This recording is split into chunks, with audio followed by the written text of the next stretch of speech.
right. Well, are you ready for the top five movies of 2001? Yes. Awesome. I know what your number one's going to be already. Yeah, I think. I have a hunch what your number one's gonna be. Yeah, you probably do. That's cool, but this will be fun getting to it. We may have one in common. I know we will. Okay. But that may be it. So you want to go first? Uh, yeah, I'll go first. All right. And yeah, you definitely would have this. Okay. I have this as my number five for a number of reasons. One, you know that I'm a Yankee fan. Yes. Yes, and this was a story about the New York Yankees. Mm-hmm. The name of the title was 61 Asterisk. Oh, yes. About Roger Maris, right? Directed by Billy Crystal, probably the number one Yankee fan, who's a professional actor. Right. I always thought he was a Mets fan for some reason. No, Okay. Yankee fan. He was like, Yeah. I mean, Hard. even if you remember, what was that thing he did when they went out to the Dude Ranch? Oh, City Slickers. That's right. He had a Yankees hat the whole movie. His Yankee cap, yeah. Yeah. I didn't realize this was directed by him. I never saw it, but it was good. Yeah, it was good. I mean, it was very accurate. The story is that in 1961, Mm-hmm. Roger Maris and Mickey Mantle, the M&M boys, they called them in the newspapers, Yeah. both on track to break Babe Ruth's 1927, I believe, record of 60 home runs. Right. Yep. And Maris did it. And Maris did it, but he was going through a lot of trauma to do it. Mickey Mantle dropped out of the race eventually because of his carousing and drinking and being up most of the night. I mean, in fact, he was coming to the ballpark with hangovers. Yeah. It's like the Babe Ruth story being repeated here. Sure. Just imagine what he could have done if he wasn't doing all that stuff. Right. Yeah. But, in defense of Mickey Mantle doing that, his father had Hodgkin's. Uh-huh. And somebody else had Hodgkin's also in the family. And he felt that he was going to get Hodgkin's. Mm. So then you would die early, right? So he decided he's just going to live life. Yeah. Life and do the thing. So, that's in defense of Mickey Mantle. So he wound up in the hospital. And it had, a lot of it was not just the drinking and stuff. He was also in pain a lot from all his injuries, from banging into the wall, trying to make, all these catches and stuff throughout his career. Yeah. Right. And then it turns out that it was an infection in his hip that did him in, because the doctor gave him an injection, and then he got a thing from it. Interesting. So all this is in the movie. Yes, all this is in the movie, plus all the trauma that Roger Maris is going through, because Mickey Mantle was the Yankee hero. Right. Now Roger Maris is starting to do better than Mickey Mantle. So now the fans are throwing stuff at him. Really? Yeah. And the press is like vilifying him and stuff. Yeah. Interesting. Yeah. I'll have to check this out. It gets to the point that his hair is even falling out in clumps. I mean, not just. Wow. Yeah. That's wild. Well, cool. I'll have to see this movie. And then the kicker was that to make all the trauma even worse, Ford Frick, the commissioner Mhm. of baseball, was a ghostwriter for Babe Ruth. Mm. So he decided that if the home run record wasn't broken by the 154th game, then it would have an asterisk. Interesting. Okay. Yeah, Yeah, that's funny. but it was good. It was, Yeah. uh, Okay, cool. Well, good pick. Well, my number five, I don't know if this could possibly make your list or not, but Training Day. Uh, not.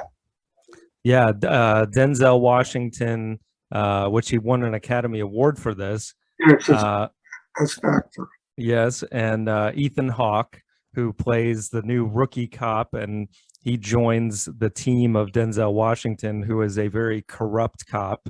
Yes. And yeah, he really takes to this role. Like before this, I don't think he had really played a villain before, but he does a great job with this because he's acting all smooth. He's got Eva Mendes as his girlfriend, and he's doing these deals with all these shady people. Like I think Tom Berenger plays a small role in the movie, and then they do this. They set up this elaborate thing to take the drugs out of this guy's house, and then um, they're telling Ethan Hawke to lie about what actually happened when they kill him and all this. So it's a real morality thing where you're by the end of the movie, you're totally rooting for Ethan Hawke's character, who also prior to this movie had not done anything where physical or action. So it was interesting to see him in this role, and I thought he did a great job too. Like the scene where they've got him in the bathtub and they're about to kill him, and he's like, wait, I have a daughter. And then it just out of luck, this thing falls out of his shirt from earlier. Like he had rescued that guy's sister, I think it was, and then they let him go. But man, it's got some really intense moments. And the whole thing with Washington at the end, where the whole neighborhood turns on him and he's doing that King Kong's got nothing on me or whatever. It's so great. That's one of these movies, if it comes on, I watch it just for his performance. Yeah, the good pick. That was a good movie. Yeah. But no, it did not make my list. Okay. Despite Denzel Washington winning Best Actor. Yes. Okay. Well, what is your number 4? My number 4 is Ocean's 11. Ah, okay. I have that a little higher. You have that a little higher, yeah. Yeah.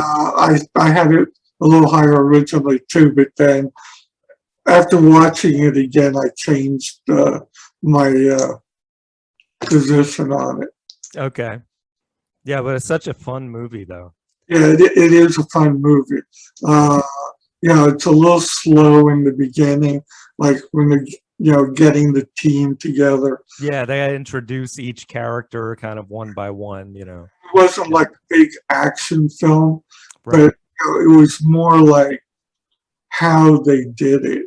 Yeah, yeah. It was like And yeah, star-studded cast. I mean, Clooney, Brad Pitt, Matt Damon, yeah, Don Cheadle, even the guys that you don't really know their names, like the little Asian guy that can flip and contort around. Like yeah, each person served a particular purpose. right. And Carl Reiner was great too. Carl Reiner was in it. Yeah. Casey Affleck was in it. Right.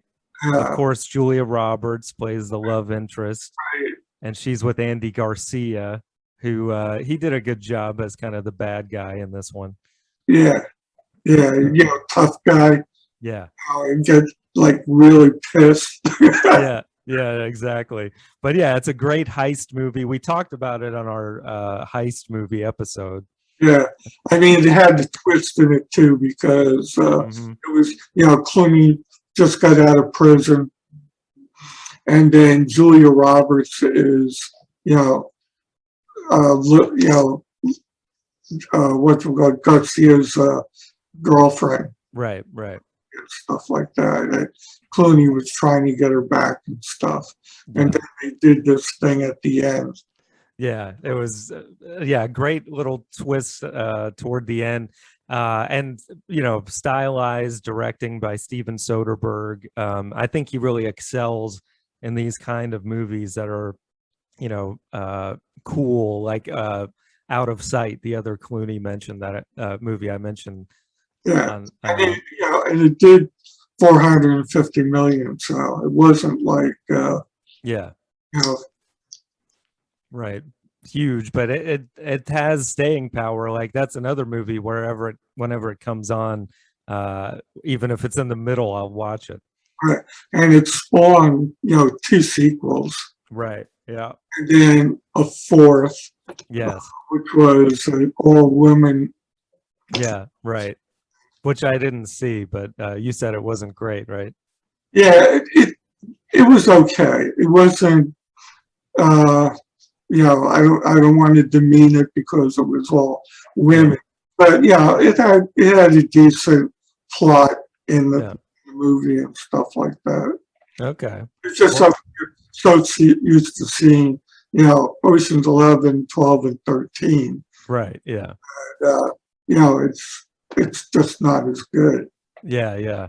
I also love one thing about the movie that you don't pick up on right away, but it was apparently a choice by Brad Pitt to in every scene he's in to be eating something. And you don't And it's always garbage food. yeah, exactly. Fries. Right. Then he's eating one of those hamburgers. For no reason whatsoever. It's funny.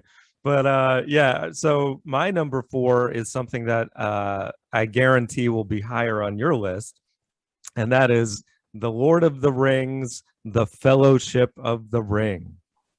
Yes, it is higher on my list. Yes, yes. The first of the trilogy of Peter Jackson's great remaking of J.R.R. Tolkien's Lord of the Rings. Like, Yeah.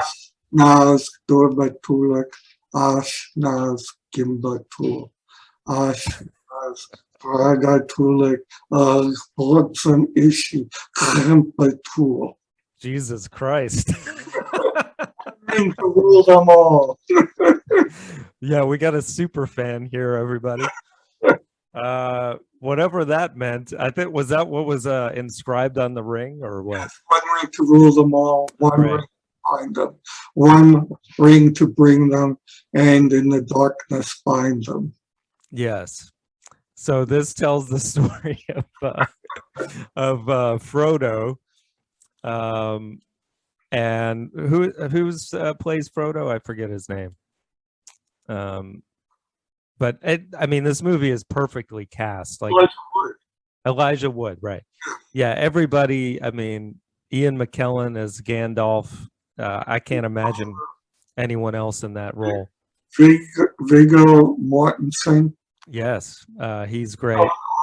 Aston, Right? Yep. John Everybody's great. Rhys Davies, That's right. Yeah. As Gimli. Yeah. Bloom. Yeah. I mean, this movie, I think Orlando Bloom was not even well known. Even Viggo Mortensen, for that matter, he'd been an actor for a while, but this got all of them to superstardom, like totally. But yeah, just the way it was filmed, where most of it looked very realistic in New Zealand, perfect location for this.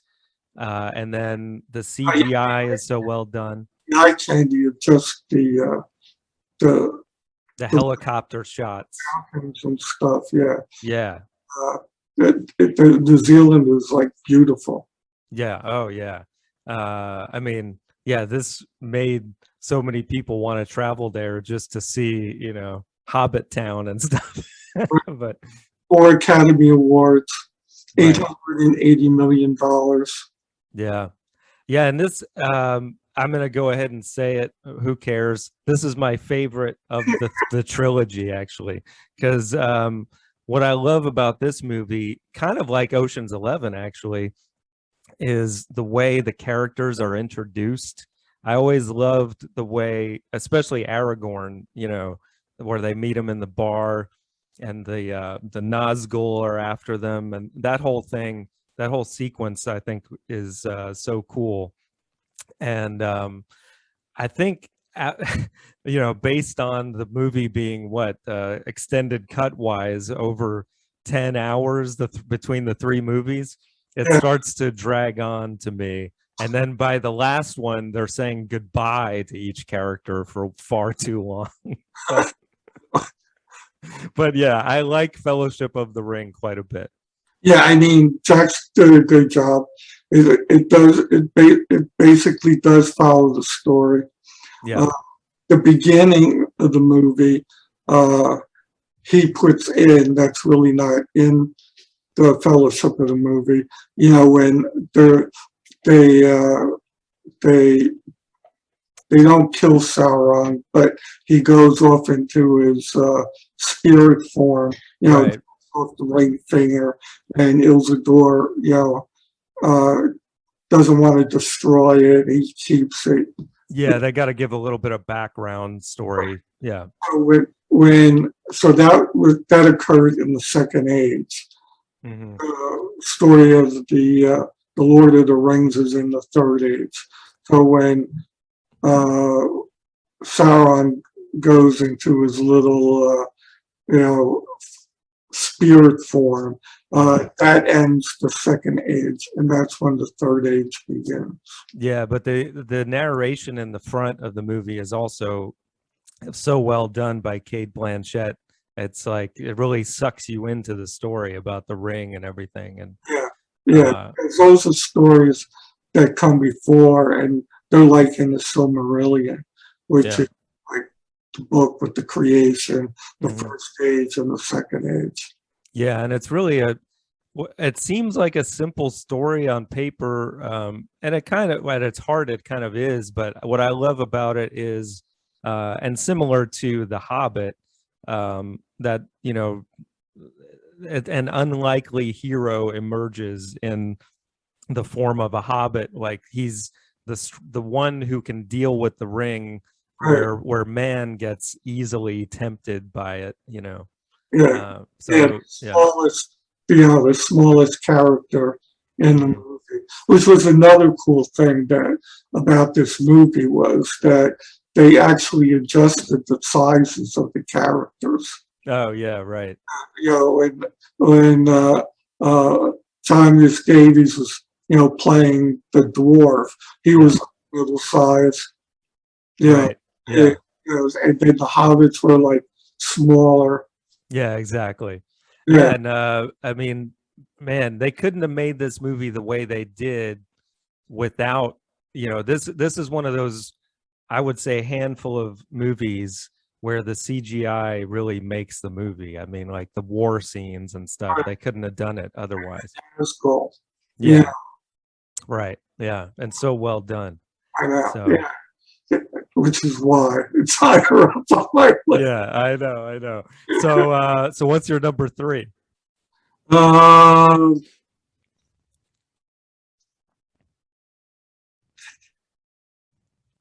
oh, of course, Harry Potter and the Philosopher's Stone.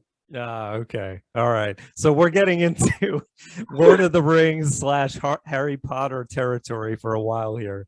Yeah, well, actually, originally, uh, Harry Potter was number 4, and Uh-huh. the uh, Ocean's 11 was number 3. Higher. Okay. Yeah, I've still yet to see any Harry Potter movies, believe it or not. That's why you won't appreciate the Harry Potter movie. But again, you're talking about a lot of great special effects in the movie. Right. And a little background too is that the author Rowlands, I believe, Mhm. his name is, it had to be an all British cast. Mhm. Right. And Alan Rickman's in this, right? There's a lot of people. Yeah. Daniel Radcliffe is Harry Potter. Right. Uh, Emma Watson Hmm. is Hermione. John Cleese is in it. Oh, really? Now you got me. Yeah, he's the nearly headless Nick. He's a ghost that is wandering around Oh, okay. Hogwarts Castle and stuff like that. Ah, now I might be interested. But yeah, yeah, I always felt like, Warwick Davis is in there, and he plays like ah, different characters. okay, cool. Well, yeah, I always felt like this passed me by because I thought it was more, like a kids movie. And Yeah, by the time it came out, I was in my however old I was, Richard 20s. Richard Harris plays the Dumbledore. Uh, Yeah, unfortunately, he doesn't live through the hmm, rest of the movies because obviously he dies. Uh, right. but So they also were faithful to the books the way that Peter Jackson was, right? yes, probably even more so, Yeah. because Rowling was very strict, you know, Hmm. about uh, what was happening on screen and stuff like that. I'm Right. sure Tolkien would have been very strict also I'm if, sure. if J.R. was J.R.R. was still alive. Right, right. Yeah, it's the best way to wait for someone to pass away before screwing with their material. His, his sons are still alive. You know, Right, right. Chris That's true. and I believe he had another son, John, but Christopher was the one that took over releasing other books, you know, Yeah. you based on J.R.R.'s notes and stuff. Yeah, exactly. Okay, well, good pick. Yeah, Uh so, it's a bunch of different stories, right. but the main theme running through the whole story is the evil guy Voldemort Hmm. and finding out who his parents were. Right. Okay. Very good. Well, So that those are the main things running through the whole book. And yeah, it does look like a children's thing in the beginning mhm. because like the main characters are very young, Right, right. but you watch them as they grow up and get older and older. Hmm. To the point when they're like 18 years old or whatever. I think when the final, with the Yeah. final book and stuff like that. Okay, cool. Well, maybe I'll check it out now just for John Cleese and And, Warwick Davis. and it made $974 million. It was the top grosser that Really? yeah, in 2000. Interesting. Okay. Whatever. Well, my number three probably didn't make anywhere near that, and I'm actually kind of surprised now that I look at my list that I put it this high. But it's another one of these movies that whenever it's on, I catch it. I didn't see it until it was on, TV or something. But it's called Serendipity, and it is a romantic comedy. Never saw it. Yeah, I figured.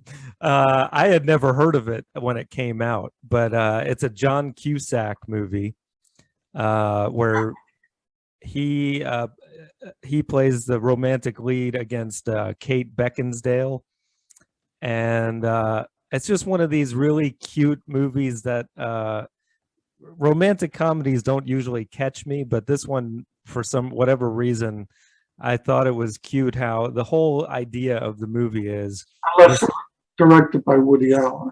No, it was not.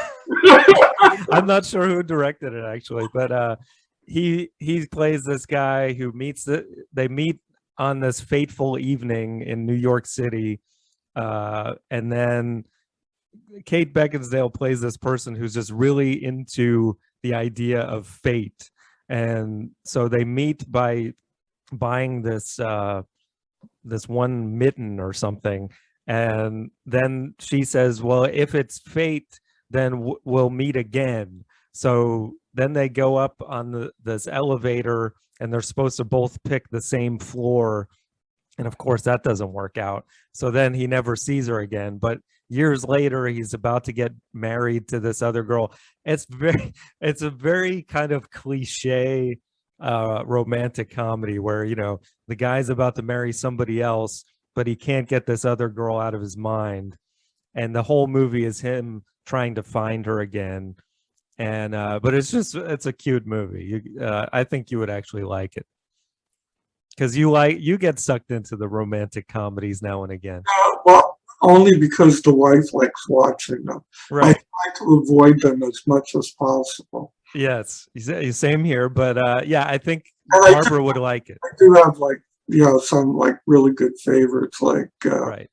you know, While You Were Sleeping and Exactly. Yeah. This fits that category perfectly. Shakespeare in Love. Yeah. Yeah. We'll add it to your date night list. And yeah, it's a good one.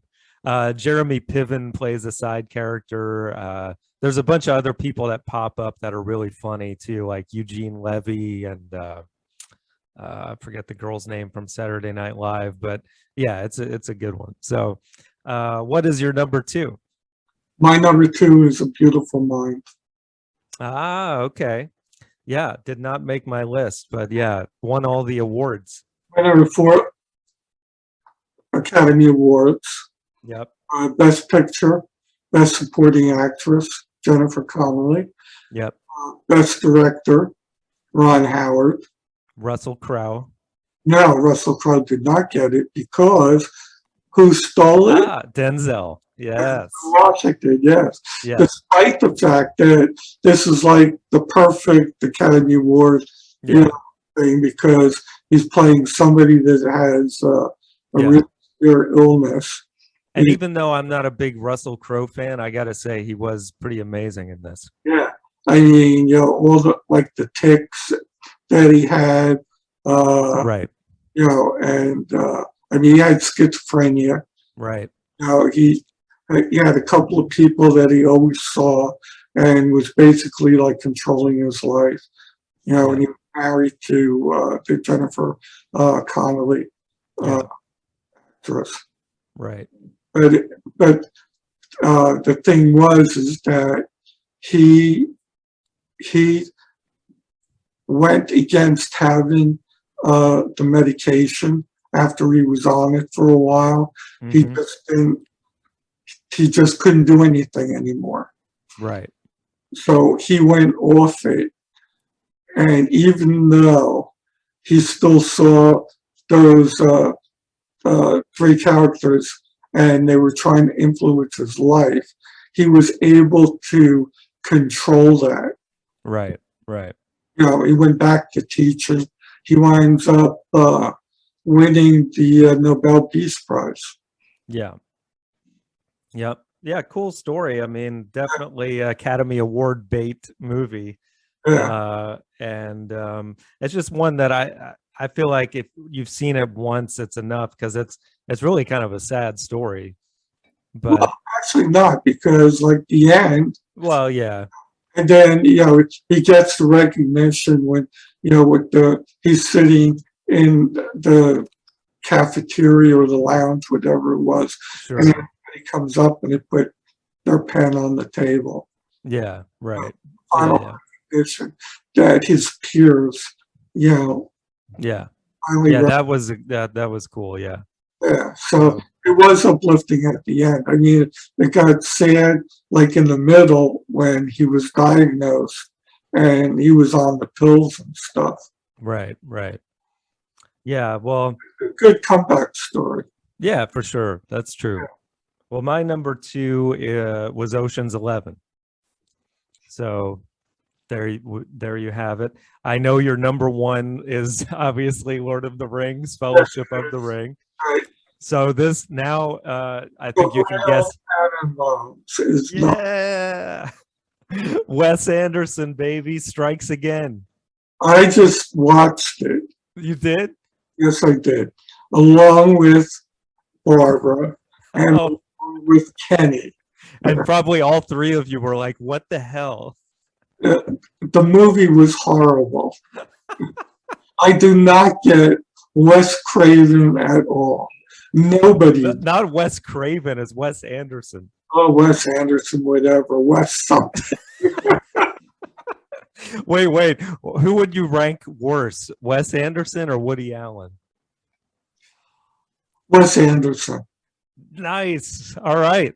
Hooray for Woody. But, Yeah, but when Wes Anderson is 500 and Woody Allen is 499, it doesn't. yeah. Okay. But yeah, this movie is like Wes Anderson on steroids because there's so much going on.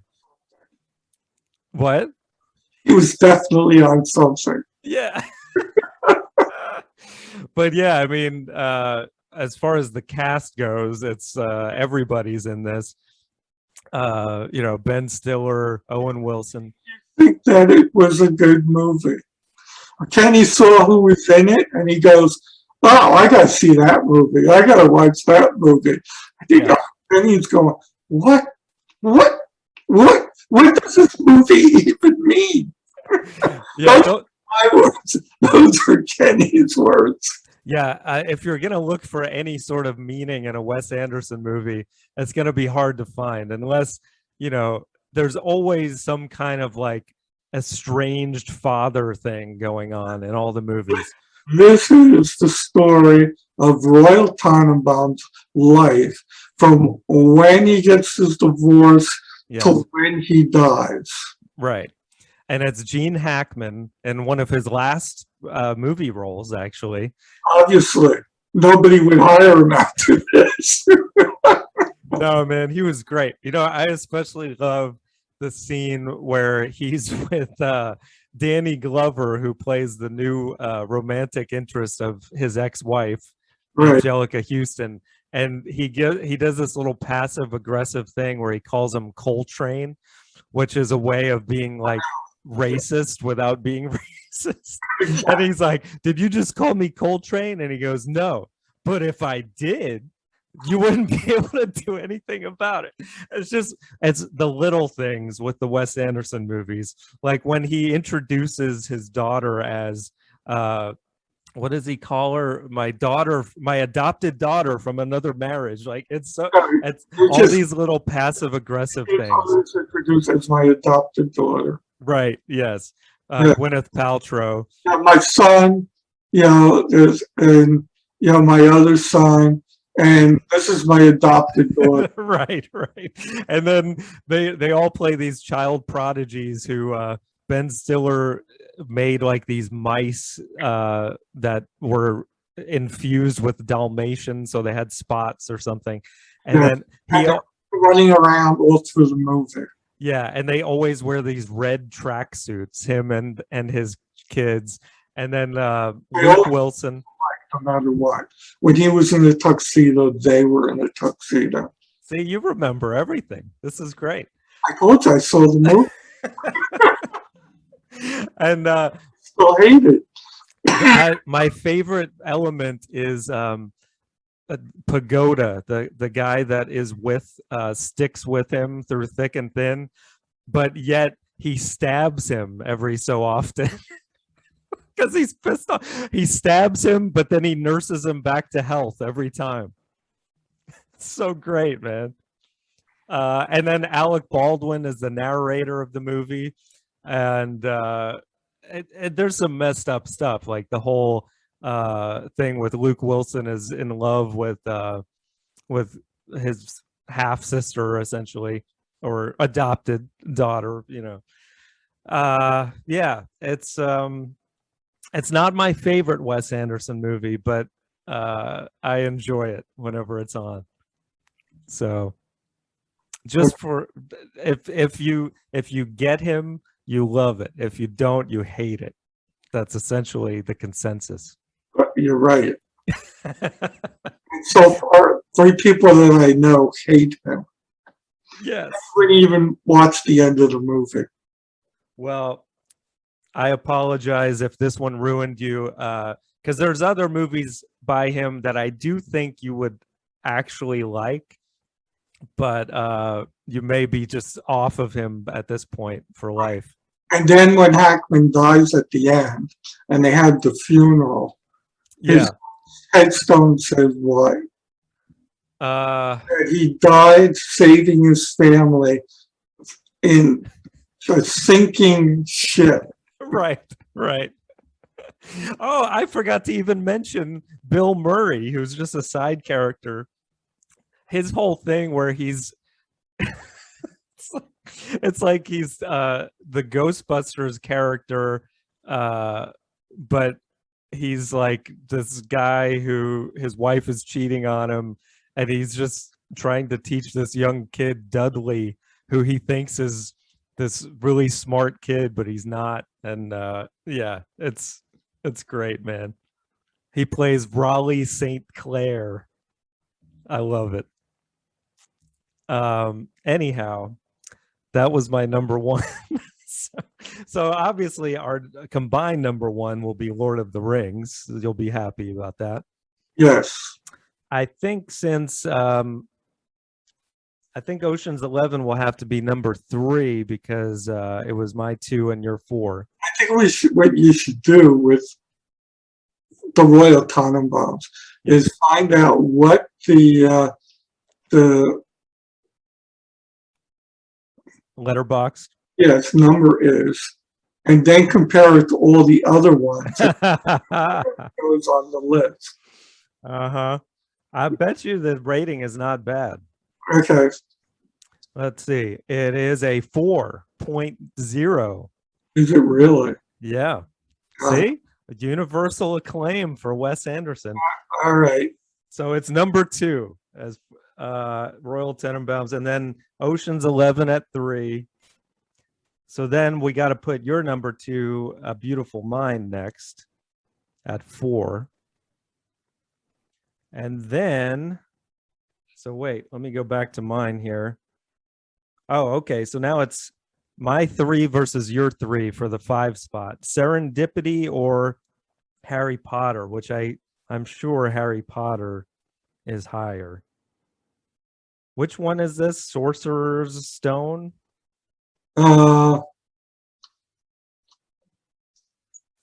Philosopher's Stone. But you're right. They had 2 titles. The final one with Philosopher's Stone was the one that stuck. Okay. That has a 3.7. Yes. And Serendipity has 3.1. So yeah, not even close. All right. Well, that's a pretty good list. And it's nice because it's bookended by these book movies. So what was your honorable mention? Oh yeah, I forgot to load out the honorable mention. My honorable mention was The Mummy Returns. Ah, okay. I'm glad you didn't put that on your top 5. But all right. Well, mine was Frailty. The that we saw that in the theater together. It was directed by Bill Paxton, and he stars in it as a father with these 2 young boys, and they start murdering people because he thinks that they're demons. And Matthew McConaughey plays the adult kid telling the story to the cop. You don't remember it? Vaguely. It's a weird movie, man. But I tried to forget it. Yeah, probably. Yeah, I don't think you enjoyed that one. It was kind of like you had a Wes Anderson type reaction to it at the time. But all right, cool. So we got a good top 5 here. So let's read it off. The top 5 favorite movies of 2001. At number 5, Harry Potter and the Philosopher's Stone. At number 4, A Beautiful Mind. At number 3, Ocean's 11. At number 2, The Royal Tenenbaums. At number 1, Lord of the Rings, The Fellowship of the Ring. Yeah. All right. Yeah, if Royal Tenenbaums came out at number 1, you would have just like offed yourself. I wouldn't have. Lord of the Rings was 4.3. Yeah, okay. Well, there you go. Well, all right. Well, tune in next time as we go to 2002. You can guess what the next 2 years will include for this guy. But I don't think there's any Wes Anderson movies over the next 2 years, so you'll have a reprieve there. There is a God after all. All right. Well, we'll see you on the next one. Love you. Love you too. All right. Bye.